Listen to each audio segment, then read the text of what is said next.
Buying or selling items on sites like eBay and Facebook Marketplace can be a great way to save money, but it can also put you at risk of being scammed. A West Virginia man who you might think could never be a victim of a scam says he got taken by someone here in Lynchburg. ABC 13's Patty Martin talked to him. Tonight, his warning so you don't make the same mistakes. I like to think, obviously, that in most instances, I'm smart enough to not let someone take advantage of me like that. Dave, who asked that we not use his last name, says he thought he'd come across a great deal when he found someone in Lynchburg selling a used Apple Watch Ultra for $425 on Facebook Marketplace. Looking on eBay, they were going for between $500 and $650, depending upon the condition and what's included with them. After checking out the seller's background, the Facebook account had been active since 2007, so it seemed like he probably wasn't a scammer. Dave, who lives in West Virginia, told the seller he wanted to buy the watch and offered to send the money through PayPal.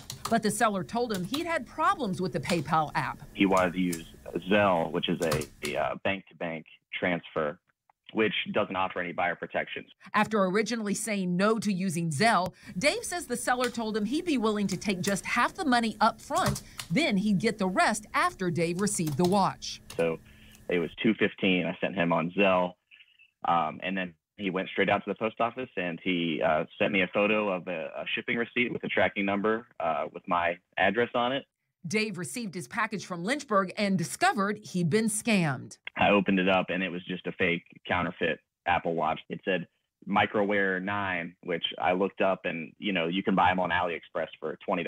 The ironic part in all this, what Dave does for a living. What is your career? I'm a cybersecurity engineer. It's that background that had Dave doing his research, everything from making sure the pictures of the Apple Watch the seller sent weren't stock photos from the internet, to checking out how much a package containing an Apple Watch should weigh. And I noticed that the weight of the package was only 8 ounces.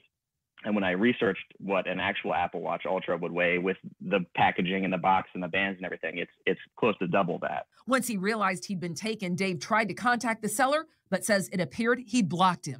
He then reported his case to his bank, Zelle, and even the FBI Cybercrime Division. But when he reached out to Lynchburg Police, he hit a roadblock.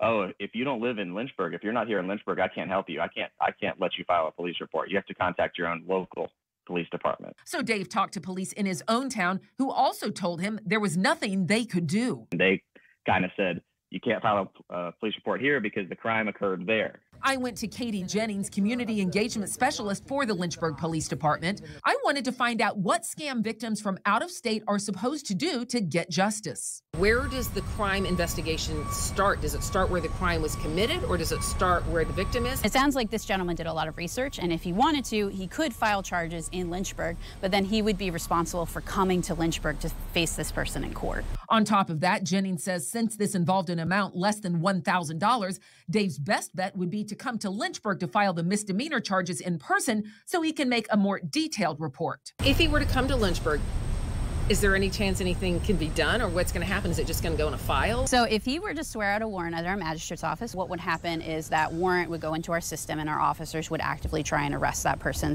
Dave says he's not sure he'll make the hours-long drive to file charges. He says he just doesn't want this to happen to anyone else. In fact, he's so determined to not let someone else become a victim that he created a web page detailing his interaction with the seller and how he says he fell for it. Dave also reported his case to Facebook Marketplace. I tried to find someone from Meta who could comment about what happened, but they didn't provide contact information. The site does list its standards and advice on avoiding scams and offers payment protection if you do your transaction through Marketplace, not on a third-party site like Dave did. We didn't name the person Dave dealt with in this case because he hasn't been charged. Back to you. All right, Lynchburg police say there are ways you can avoid becoming a victim of an online scam. First, do your research on the buyer or seller, so do your homework. Make sure you use a pay app that offers protection, just in case you don't get what you've been promised. But they say the safest way is to make the transaction in person, in a safe location with people and cameras around.